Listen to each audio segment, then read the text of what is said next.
Parents విలువ గాని, వాళ్ళు చేసిన కష్టం గాని, మనం పేరెంట్స్ అయ్యాకే తెలుస్తుంది అని అంటారు. ఎంతవరకు నిజం? మీకలా అర్థమవుతుందా చాలా ఎప్పుడైనా? బాగా. నిజమే.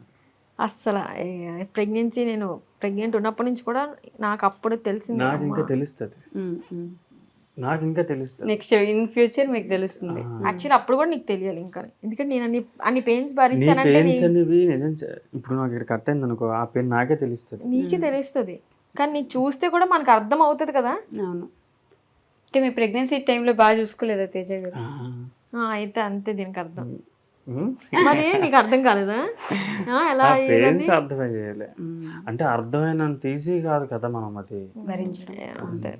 అన్నీ సో నేను ఆ ప్రెగ్నెంట్ ఉన్నప్పుడైతే మాత్రం మా మమ్మీ ఒక్క మాట అనబుద్ధి వేసేది కాదు మరి అసలు. లేడీస్కి బాగా తెలుసు. నాకైనా నార్మల్గా మమ్మీ అంటే చాలా ఇష్టం. హ్మ్. అందులో ఆ టైంలో అయితే మమ్మీ నేను ప్రెగ్నెంట్ ఉన్నప్పుడు నన్ను చాలా బాగా కేరింగ్గా ఇంకా అన్నీ చూసుకున్నదని మా మమ్మీ.